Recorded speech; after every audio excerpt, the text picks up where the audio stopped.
Banyak sekali yang menganggap musik itu hanyalah sebuah home band yang hanya didengarkan aja. Tapi justru malah musik itu sebenarnya jantungnya acara. Jadi tamu pun melewati itu melewati kayak ada air di sungai kecil gitu ya, yang bersih, ada kayak air terjun tapi yang pelan-pelan terjunnya. Saat ini dengan begitu banyak teknologi baru yang bisa kita gunakan untuk mendukung suatu acara wedding itu, kenapa enggak kita manfaatin? Betul. Jadi ya contohnya seperti ini. Ya.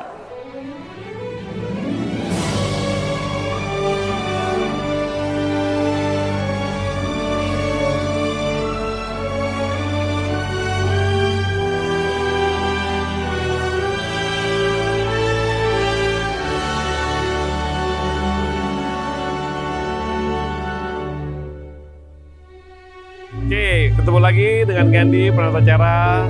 Hari ini adalah puncak acara dari rangkaian acara pernikahannya Mas Diva dan Mbak Nadira, putri dan putra atau putra dan putri dari Bapak Darusman dan Ibu Heni, salah satu petinggi Bank Mandiri. Konsep hari ini Palembang. Tadi pagi kita sudah melaksanakan akad nikah dengan adat Jawa. Kemarin udah dari pengajian, siraman, dan midodareni juga di hotel ini dilaksanakan di Glass House. Dan yang sekarang ini lebih ke, aku mau ngangkat konsepnya lebih ke grande ya. Jadi musik kita nanti semua penarian apa segala macam diiringi oleh orkestra. Nah sekarang lagi ada cek sound dulu.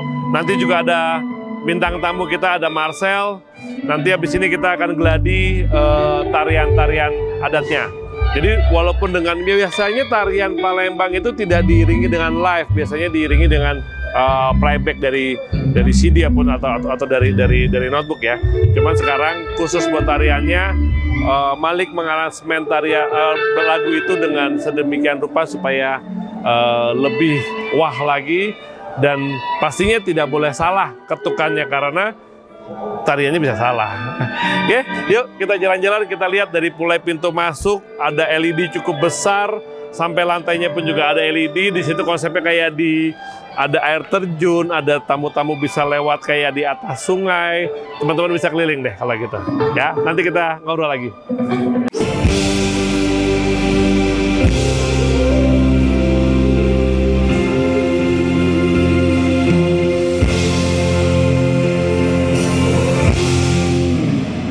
Oke, gua sekarang udah sama biarkan kecil nih cabai rawit.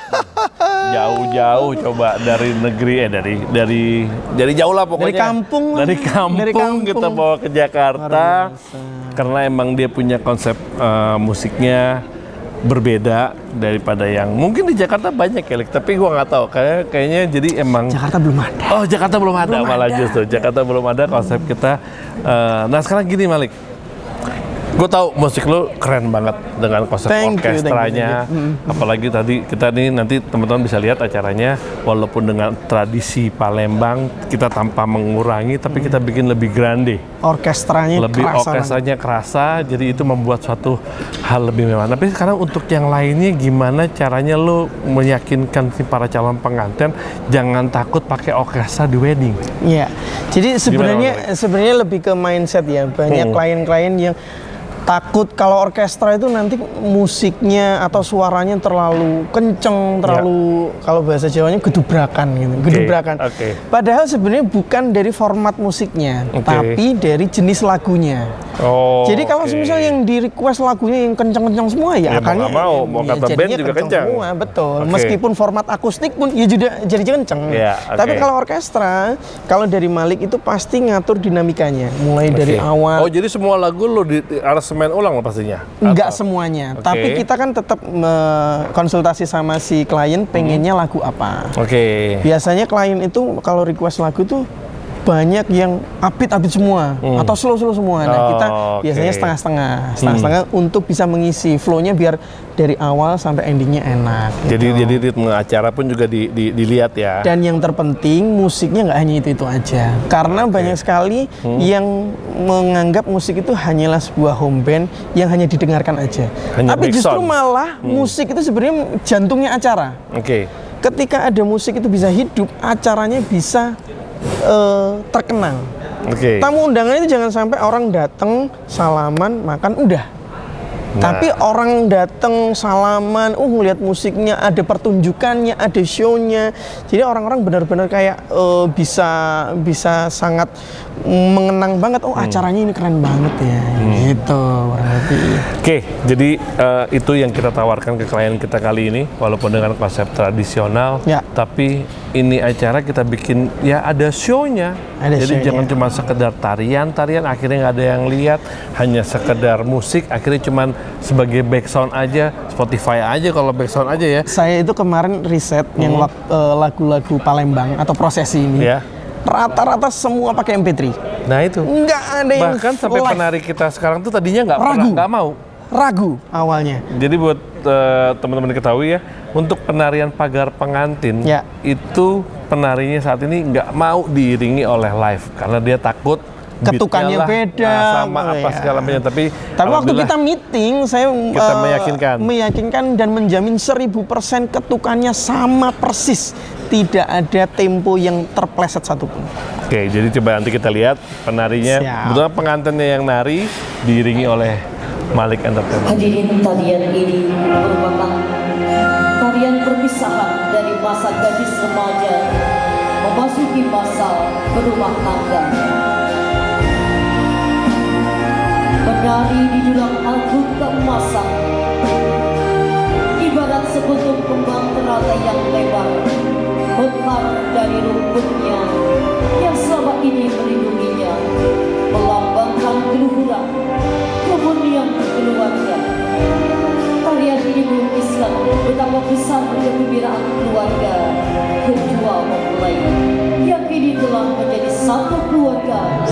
Sekarang kita sama jagoannya dekorator Indonesia yang sudah melalang buana keluar Indonesia. Gimana Mas Fajar? Hari ini kayak apa nih? Konsep apa nih kita tawarkan? Ya kita tampilkan.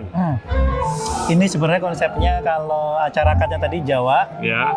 Bahkan dari kemarin ya Jawa. Jawa dari kemarin, dari siraman pengajian. Terus tadi pagi akad Jawa. Hari ini untuk resepsi malam adalah Palembang modern lah. Oke. Di Palembang kan biasanya dengan ukir-ukiran siger Palembang tuh Mas. Biasanya kan seperti itu. Tapi sekarang ini kita ngambil ini Mas. Di Palembang itu kan sebenarnya akulturasi budaya, beragam budaya. Dari Eropa ada, dari China ada, dari Melayu, Riau. Ternyata di Palembang begitu ya Mas? Ya, jadi akulturasi budaya dari lokal dan luar negeri. Jadi itu membentuk kebudayaan Palembang. Dan di situ disimbolkan adanya masjid besar, Masjid Agung Sultan Badarudin.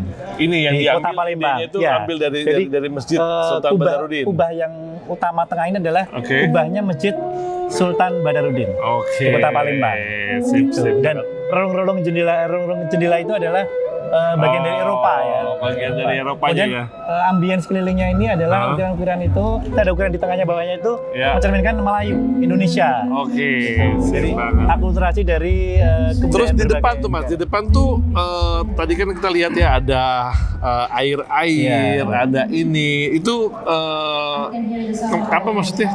Idenya ya, klien kami ini kan klien kita ini suka yang fresh, terus senang berpikir positif.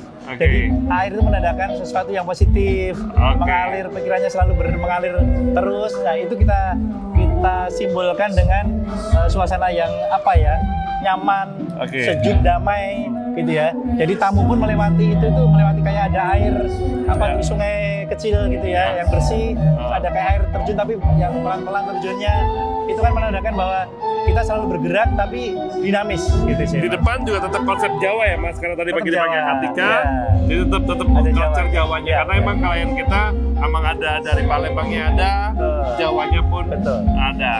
Ini hebatnya Mas Fajar, segala sesuatu itu pasti ada filosofinya, ada kenapa dibikin begitu. Jadi pada saat membentuk sesuatu, pengalaman aku sama Mas Fajar, nggak sembarangan harus sama-sama bikin kubah, tapi ternyata makna di balik kubah itu sebaiknya begitu ya Mas ya. Apalagi biasanya kita setelah ketemu dengan pengantin juga kita angkat dari latar belakangnya mungkin seperti itu ya. Gitu. Oke, keren banget Mas Fajar. Sukses terus ya. Terima kasih Mas. Jangan lupa pokoknya coba cari rumah kampung ya. Thank you Mas.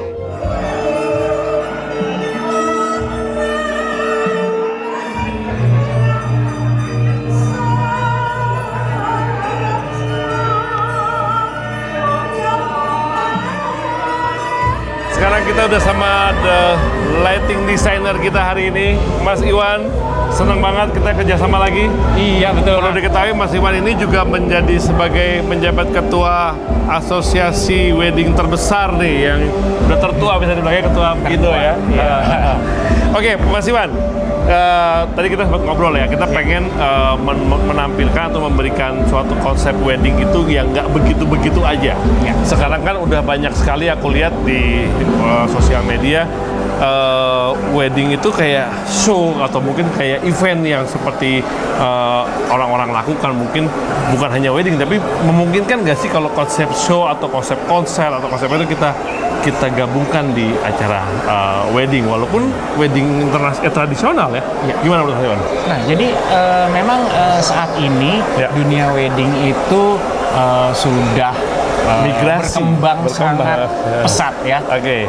Bahwa dulu kita taunya wedding itu lebih ke dekorasi, makanan, lalu adatnya. Nah, saat ini dengan begitu banyak teknologi baru yang bisa kita gunakan untuk mendukung suatu acara wedding itu, kenapa enggak kita manfaatin? Betul. Jadi ya contohnya seperti ini. Ya. Kita ngomong berapa tahun ya, 5 tahun atau 10 tahun yang lalu tuh lighting itu bukan menjadi vendor yang dibutuhkan di wedding bahkan. Aku sebagai WO aja kayaknya nggak pernah ketemu sama orang lighting, taunya ada lighting itu di bawah dekorasi. Atau kita ngomongnya tukang lampu lah, hanya penerangan aja. Berkembang lagi lebih ke ambience. Nah sekarang lagi ini kayaknya udah nggak cuma ambience, nggak cuma penerangan, tapi juga lebih ke konsep acara. Nah sekarang apa yang harus atau nggak usah gini, apa yang harus si para calon pengantin ini ketahui kalau di dalam weddingnya dia tuh membutuhkan seorang desainer lighting atau vendor lighting khusus, Mas Iman? Ya, jadi sebenarnya bahwa begitu banyak elemen yang terlibat dalam suatu acara pernikahan, dalam suatu wedding, baik internasional maupun tradisional, itu konsep. Nasional ataupun tradisional. Nah, dengan teknologi-teknologi yang sekarang, sayang sekali jika si bagusnya dekor, sayang sekali kalau tidak dieksplor dengan pencahayaan yang baik. Lighting saat ini diorder oleh dekor. Nah, kebanyakan begitu. Hanya untuk mendukung dekornya. Bahwa wedding ini tidak hanya pas waktu sebelum tamu masuk aja, sepanjang acara ini berlangsung kebetulan. Dan itu bukan hanya lighting, LED pun konten apa segala macam. Betul. Kenapa itu menjadi beban dekor? Nah, dekorasi pada saat selesai, udah selesai. Dia nggak bikin acara. Betul. Jangan dia dibebani dengan kontennya acara, betul. Apa dan kapan dikeluarin, lampunya kapan dan apa yang nyala, betul. Ambience seberapa, segala macam. Itu kan tugas WO untuk memberi cue ke kita kapan ini mulai, kapan bagian ini. Nah itu yang itu tuh kayaknya kita mesti beri pengertian atau buat si pengantin, kesannya dekor gue udah sekian, masa gue mesti nambah budget lagi. Di dekor itu udah ada lighting. Nah tapi kan kita harus membedakan lightingnya si dekor yang dibutuhkan dekor sama lighting yang dibutuhkan si acara tersebut. Nah itu yang kayaknya perlu kita angkat. Bukan bermaksud ngambil ini ya pengalokasian dana apa nggak begitu ya. Jadi udah dekor aja. Nah kalau ada dua vendor kan nggak lucu, Mas Iwan. Ada lightingnya dekor, ada lightingnya acara, itu kan repot kan, ya kan. Makanya mendingan dijadiin satu, nggak efisien kan. Nah itu yang kita pengen angkat yuk kapan. Jadi, kita bikin. Pada saat tamu masuk itu lampu semua bisa dimaksimalin untuk ambience. Tapi begitu masuk acara, sebagian bisa untuk entertainment, sebagian bisa untuk prosesi, untuk apa, jadi lebih efisien. Nah ini komandonya harus ada di WO. Jadi bahwa karena WO yang paling tahu kapan bagian ini nyala, kapan bagian. Karena kan kita menyusun run-through-nya kan, siapa dan titiknya di mana, posisinya apa, berapa lama, habis itu. Nah itu kan perlu dikomunikasikan ya. Ya berbeda dengan lighting si dekor tadi, hanya untuk kebutuhan ambience, that's it. Oh nyala on begini. udah selesai kan. Kalau acara kan nggak begitu. Tadi kan kita udah setting, oke, pas prosesi begini, pas tarian begini, pas makan begini, pas foto-foto begini. Nah, apalagi kalau ada panggung musik yang berbeda kan, itu juga perlu lighting effect dan sebagainya. Gitu. Tuh, dengerin. Ahlinya nih yang ngomong, ya. Siap, thank you Mas Iwan. Ya, mantap.